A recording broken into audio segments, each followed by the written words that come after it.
Shalom, it's Levi Shore, Sweet Good Torah. We have our special guest again, Rabbi Mordechai Darvish, who's with us today, and we're learning Maisa Bereshis. We're learning Parsha Bereshis, the secret of the creation, of Hashem's creation. Rabbi Darvish, what do you want to say? Well, I'd like to say a few things. First of all, this should be studied with a professional. I'll tell you why. Because a lot of scientists or other people that would not know the full range of the Torah would dispute this, and because it looks very simplistic and it doesn't look like what we have with all the science that's out there. It's really not true. But if you look at the account is really basically focused on Earth and how Earth was created, and not how the entire universe was created. For the full impact on how the entire universe was created, you really have to study the deeper secrets, which is in the Kabbalah, and to know exactly how the creation came from the infinite to the finite. And the Kabbalah is referred to by the Ramchal as the study of truth of the Emunah. Like, we believe everything's from God and God created everything. But Kabbalah shows the truth of that, where to the point where you don't have any more doubts to the truth of that matter. When you're studying the Maaseh Bereshit, like Genesis and the creation and all that stuff, you have to know there's two different things. Now, can I give a quick example? So on Simchas Torah, I was studying the Zohar with the Sulam, and I think it's very interesting, because when we look at the scientific approach, they are saying, oh, there's nothing, and then there's this big bang, and then everything comes into existence. But what's interesting is the Zohar is looking at a very different perspective, because it says, no, as opposed to being nothing before Bereshis, before even the Torah says Bereshis, there's everything. There's Hashem, there's this infinite being, the Ein Sof, the infinite being, and the Or Ein Sof, and the light, the illumination from this infinite being fills everywhere, and it fills all of infinity. And then the Zohar says that he makes the Ein Sof, makes a tzimtzum, he creates a space, and he says there's a lamp of darkness. I think it's a butznia de carduya, I forgot the exact term, the cardonia, I forgot the exact term, but and there's this light, the lamp of darkness, and it spreads darkness through this huge sphere where the universe is going to be created. So it's, instead of starting out with nothing and big bang everything, it's the opposite. We start out with the view from Hashem, as we start out with everything, an infinite being that fills everywhere, and create through a lamp of darkness a space where everything can be created. So yeah, exactly. So if a person can imagine, like, if his whole ceiling was full of fluorescence, and all of the walls of his house also filled with fluorescence, and also his floors, right? Just everything is illuminated with light. He wouldn't be able to see anything. He'd be so blinded by the light. In order for him to see anything, he'd have to dim that light into darkness for him to see anything. So essentially, that's what, quote unquote, God, right, the infinite one, the Ein Sof, is doing. He's dimming himself in order to create a place for something, so quote unquote, other to exist or to be seen within himself. So I was thinking maybe it would be fun. We could bring up the Pesukim from the Parsha and just start going through it pasuk by pasuk of Maaseh Bereshis, see how far we get. Just see what we come up with. Let me see if I can share this. Well, it's important to study the creation, and to understand, what we're doing here, what the purpose of creation is. There was a creation, there is a creator. Life is not just a big wonderland, a big Disneyland, where you just try to get as many pleasures as you can while avoiding as many obstacles to that pleasure as you can. Right, until you die. Let me see if I can bring the share screen up here. Let me try it again. Here we go. So here is the actual Pesukim from the Torah. We try to share that. Okay, so I think we have that on the screen. Can you see that, or I don't know what you see on your phone? Okay, so I'll just read them off. And then we can just start talking about. Let me see if I can size up this window. I haven't got all the technical down for all. Okay, so anyway, everyone's very famous. So Bereshis bara Elokim. So in the beginning, Elokim, the aspect of Hashem, the aspect of judgment, of din, and Elohim creates Eis Hashemayim ve'Eis Haaretz. So I mean, one famous Mefarshim is that with the Aleph and the Tav, with the very first letter of the Lashon HaKodesh of the Aleph base, and Tav is the last letter. So if all the letters of the Torah, Hashem creates Shemayim and Aretz. I don't know, you want to, there's so much in here. This whole obviously there's so much, right? Again, we have to pay attention to the word Elohim, right? Yeah. That's not a normal use of the word God, right? And like you said, it's attribute of justice. But the Ramchal explains it that it's actually the, we know there's 10 sefirot, right? So it's actually the third sefira, which is called Ima, which is also termed Elohim, which creates Shemayim v'Aretz, like the heavens and the earth. But it's not really the heavens. Shemayim is the sixth lower sefirot, and the Haaretz is the seventh one. Right. So basically, we're dealing with. So Haaretz is what? Haaretz is Malchus and Shemayim is Bina? Yes. I also read that Shemayim is also, no. It's Shemayim is. It's Zeranpin? Shemayim is Zeranpin, yes. Shemayim is Zeranpin. It's getting very heavy, very deep in the Torah Nister. Very right. So we have to define for the audience the different so I can bring up this. Should I bring up the Spheros real quick on the screen? Should I bring that up or? Sure, why not? Okay, let's try to clarify it a little bit. Let me stop that share for a second. Let me bring up Spheros. See, we got all the technical, we got everything going on now. We got. All right, so I think I got the Spheros up on the screen there now. Okay, great. Okay. So the Aretz here on Malchus, so the lowest are the lower seven. So these are the upper three. This is the intellect. The lower seven is the emotions in a person and the makeup of a person. So Malchus in the universal scale, this is earth. So earth is Malchus. Earth is the lowest. Yeah. Yes. And then you have the from Chesed, Gevurah, Tiferet, Netzach, Hod, and Yesod.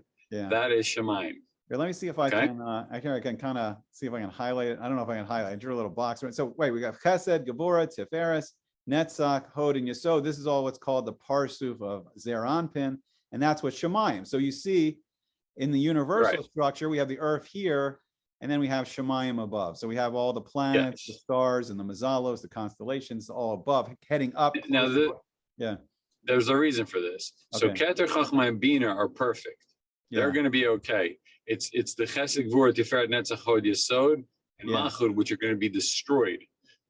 It's going to be in a later parsha in the Torah, but those ones are going to be destroyed. Yeah. And Bina, is basically like gives birth to the seven lower sefirot. So Bina is here. Okay. So Bina is called Ima. It's the closest. It's the closest. I'm sorry. It's the Ima Ilah. It's the supernal mother. It's the heavenly mother. This sphere here of Bina, understanding, and this gives birth. Bina gives birth to what's called Zeranpin, the prince, and then Malchus is also called Nukva, the parsuf of the princess. So the prince and the princess, and this is the queen, Bina, that gives birth, and Chachma, the king, and then the crown. Right. And the crown is on top of the king and the queen. So supposedly the light goes from the Ein Sof, the infinite one, to Keter, and then to Chachma, and to Bina, and then Bina gives birth to the rest. Okay, that's how the light is going to come down. Yeah. I'm sorry. Okay, so. So say it again. I'll try to move my little arrow around. I'm sorry. Okay, so basically the light is coming down from the Ein Sof. So it's coming from the infinite one. The light comes down here. It comes down into Keter. It enters Keter, then Chachma. And Chachma. Okay, then Bina. And then over to Bina. And then Bina gives birth to the rest of the sphere. Okay. Now, this is crucial. Wait. This is crucial because what's going to happen is like this. When you look at Bereshit, there's two things. Reshit is beginning, but in the Torah, there's many things that are called Reshit. One of them is the Torah, and the other one is Israel. Yeah. Okay. So Be is for. It's like Bishvil. It's for the Torah, and it's for Israel. Yeah. Okay. Et is Aleph and Taf, like you said. The whole alphabet was created, right? Bereshit bara Elohim, which is the Bina. Et Aleph Taf, the whole of existence, because the world was created through language, right, which is the Aleph Beit, all the way through Taf. Shemayim va'aretz. Shemayim, we said it was the 6 lower sefirot. Right here. And then 7th one, okay? The reason is it was created this way. It was to give man the purpose of coming and fixing those 6 lower sefirot. Basically, when we do a commandment or a good thought or a good word, right, or a good deed, what's happening is that we're fixing we're connecting the 6 lower sefirot with the 7th one, okay? And when we do that, the marriage, right? It's the marriage of the prince Zeranpin with the princess Nukva, Malchus. Yes. Yes. And that fixes the world, which brings the light back in, the good light. Right. And for our work, we will be rewarded. That is the whole story of creation. Yeah. So if I can just add, and eventually man sins and he falls down and he creates more of this separation and more of this separation. But eventually we know the end of all history is that everything will come back together. Yeah.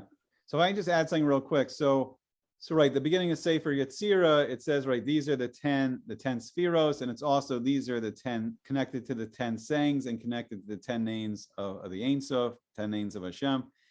And then the 22 mystical paths are, each one of those is the letters of Lashon HaKodesh, the letters of Hebrew. And so when it says Bereshis bara Elokim Eis Hashemayim, that Aleph Tav is telling us that the Ein Sof, the Infinite One, he used all these paths with these 10 sephiros, and everything was created from there. All of what we said before, the earth here, Haaretz, the earth, and the Shemayim.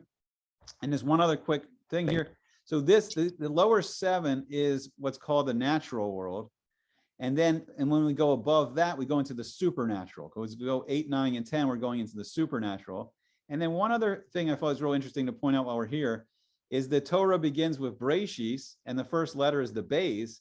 And what's interesting is we talked about Elokim being the aspect of din and judgment from Hashem, but the very first letter Hashem uses is Beis. And if we see here, it's very interesting because it's the path from Chachma, from the king, down to the sphere of Chesed. It connects to Chesed, which is kindness and love. So right at the beginning, even though Hashem's using this aspect of his name of Elokim, the first thing he does is the Beis and connecting the king, the upper Abba, to love and kindness. I think that's pretty interesting. I just noticed that as we started talking about this. Yeah. So I don't know. I mean, we could go on. Should we go to the next pasuk? I mean, this pasuk you can expand. Rabbi Shimon Bar Yochai expanded the whole Tikkun HaZohar from this, from the word Bereshis, from this pasuk. But I think maybe should we try to go to the second pasuk, and we'll just I think that's a good little introduction that people will not get confused. When reading it. This is pretty high level stuff. I mean, this is not so easy, but they can always reach out, and we can explain further. For sure. All right, so the next pasuk is going to be really also very interesting. A lot's going on in this pasuk. Let me see if I can move this over. I don't know where it is. Okay, so the next pasuk is V'ha'aretz. So now we're back down on the perception of earth, the creation of earth here. So V'ha'aretz haisa sohu v'avohu v'choshek al panei sachom. So in the land, the earth, however you want to translate it, it was tohu, which is usually chaos. These are hard to, we'll go into what they are, but hard to define. Chaos, maybe like the raw material for matter, no form. So tohu has no form. It's the materials that make up matter, but no form. And then when we go to the next level of bohu, bohu is raw matter, but in forms now, but not fully formed. Choshek, interesting, darkness right away. We haven't even seen light yet, but light existed. We saw this spiritual light of the Or Ein Sof already existed, but now the creation of darkness here. So the second pasuk is darkness upon the face of the abyss, the deep, al panei atahom, and then varuach Elokim mirachefetz al panei amayim, and the spirit, the ruach, the wind, the spirituality of Elokim, of the name of the Ein Sof, of the judgment, and then hovering above the face of the water or the waters. So what do you want to say? I mean, there's a lot to talk about here. This is huge. Yeah. So again, I would say that the arts is the Malchut, like we said, right. And then the Malchut is dead. It's pretty much like it has no life. okay, by itself, because it's the last sphere, it's the last in the chain, and it just basically receives what's coming to it, right? Yeah. It doesn't, it's not a facilitator. Once it gets it, that's it, right? It doesn't give it off. So and so that's the describing the darkness and the nothingness, okay? And then we because it can't reflect the light, so it can only receive it. The artist can only receive darkness right now. That's interesting. It's if I can say one thing too. So this famous thing on this is all of world history is contained here, and this is the four empires. These are the four main empires of the world, and Mashiach in the second pasuk. So Tohu is compared to Babel, the Babylonian Empire. Bohu is compared to Paras, the Persian Empire. Koshak, we know in Hanukkah, it's Yavan, it's the Greek Empire. And then the abyss, the great abyss, the longest gulls we've been in is Rome. This gull is Edom. This Roman exile is going on for 2021 years so far. And then Ruach Elohim. Now we get into the Ruach Elohim is going to hover above the face of the water, and this is Mashiach. And this is talking about the nation of Israel here. This is Yisrael, and this is going to be Yemotza Mashiach. And first we have to we're in the end of the fourth empire, and just all of that's contained here, and there's much more. But you can take it whatever direction you want to go. Yeah, again, you see the Ruach Elohim is on Plei Hamayim. So, like you said, the Ruach is Mashiach, right? Mashiach, Mashiach is the Messiah, right? The one who's going to tell the whole world the truth and get everybody serving the one God and getting everybody in line. Elohim merchefet al Plei Hamayim. Mayim is the Torah, right? Yeah. So the Torah could be learned, dry, and this is the introduction to the writings of the Arizal. You could just learn the simplistic point of view, which is called pshat. But the Arizal explains that it's not really pshat in the word simplistic. It's pshat from the word lafshit, to unclothe, to take off.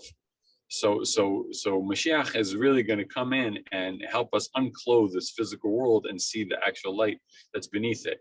It's really in the Torah, right? We're going to see later on in the verses that there's Eitz HaChaim, the tree of life, right? And the tree of knowledge of good and evil. And this world is the knowledge of good and evil. And the tree of life is the Torah.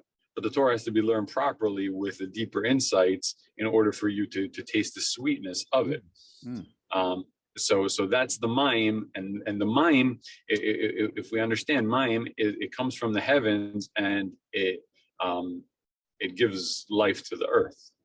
Wow. Okay? Yeah. I never really focused on that aspect. It's really neat because, right, this is the first time we see Mayim. Mayim is the Torah.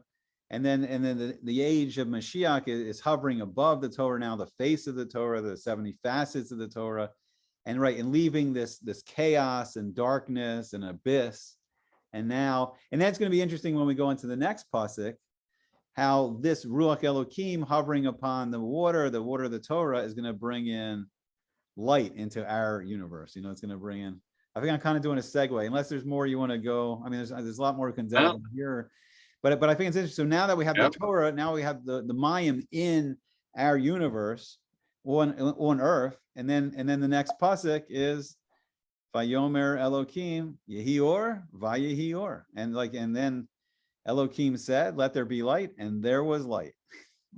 Pretty well, pretty powerful pasuk. I mean, so now we see light. We saw the aura of the Ein Sof, the infinite being, just emanates light, a spiritual light. But now this is a physical light coming into our universe, into the creation of the universe. And we notice too that it's we see the letters of Hashem's name. The letters we see here, the Vav, the Yud, the Hey, letters making up Hashem's name, and these are powerful words bringing things into existence. Let it be, and it was. And Hashem's using the letters of His name, or the Ein Sof's using the letters of the special name of Hashem to create physical light into. Now is this physical light yet, or is this Ruchnius light? Yes, I would say I would still keep it on the spiritual end of things, right? Yeah. And connect it to the next verse. Yeah. Okay. Okay, because I think they go in tandem. Yeah. Okay, so should we keep going? Should we move? Yeah. Yeah, Right? yeah. Just connect it to the next verse. Yeah. Oh, so that could be good. So it does seem like Yehi Or, Vayehi Or is it's lights, but in Ruchnius, in the Sephiros receiving and reflecting these lights, and it's not yet the physical light that we see yet, right? So then the next pasuk is Vayareh Elokim Es Haor Ki Tov, and very interesting. So then, and then Elokim sees the light. He saw the light, and it's good, and the light's good. And then Vayavdil Elokim Beina Or Uveina Choshek. So now we're going back to the Choshek. Now we brought light in, and now we have two things now. We have two things going on. We have light and darkness now, and Hashem separating it, and Hashem saying light's good, and we want to separate good, the light, from the darkness. Right, and this is going to give man the ability to choose, because you have the light, which is good, the light of the Torah, which is good, and you have the darkness of the physical, the mundane, which is bad. Yeah. Okay. Yeah. And really, they're all creations of Him. So the wise guys want to say, "Oh, well, isn't everything Him?" And so isn't everything good? No, there's a purpose in creation, and when God labels one thing good, it's good, and He labels one thing bad, it's bad. Okay, for the purpose of creation, which is for man to come and choose one over the other. And I think darkness here, since we mentioned it before, the Empire of Greece, and really Greece is somewhat of the creation of science really stems out of Yavan and stems out of Greece. Really, Aristotle is kind of the father of all the categories of science, and then it starts evolving through the Greek Empire, then the Roman Empire, and you start to have the Roman scientists in Europe, and then finally in America. But it's like, why is it darkness? These are both creations of Hashem. Why is only the Or good? Why is the light good? And he doesn't say anything about the darkness. And I think it's science is studying this Maisa Bereshis. The scientists, this is what they're studying. They're studying the creation. But I think it's darkness because they're not studying it through the lens of the Torah. So when you don't see Hashem, when you don't see the infinite being, when you don't see the Ein Sof, and you don't see his creation, then it's darkness. And only when you look at it through the lens of the Torah, then do you see the light. Then you see, the creation, it's good. And there, and science can, look, the Rambam said, study the Maisa Bereshis can lead a person to Ahavas Hashem. Like you look at the wonders of Hashem's world, his universe, it can lead you to love Hashem. But if you look at it through the lens of just science, it can be darkness. If you're not looking through the lens, you need the Torah to show you the light. I don't know. What do you want to say about like that? Yeah, I mean that's exactly it. Like everything else, even if you take the Torah and you translate it into another language, our sages cried when the Torah was translated into 70 languages, right? When it was the translation, because what happens is as soon as you translate it, you take it away from the actual spiritual power of it to the different combinations and the ruach that's going through it, and so you just make it physical. Okay. And when you're making it physical, you're just making one view and one aspect, one idea of it, and that's what all the other nations have done. Okay, because we know through later in the Torah that the first language, the only language, was Hebrew.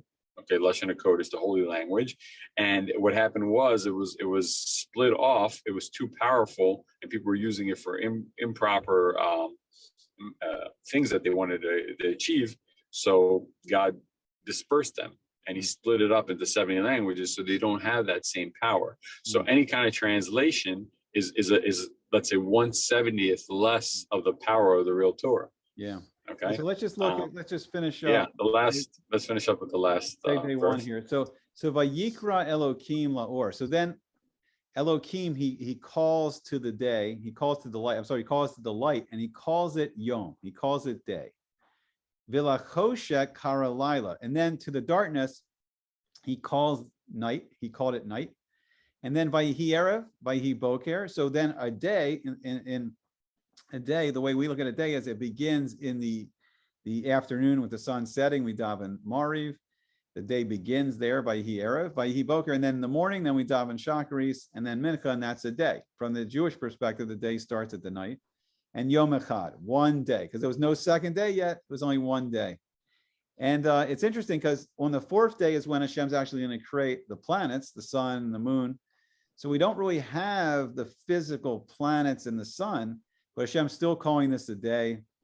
And he's calling or something about the or is day, and something about darkness is night.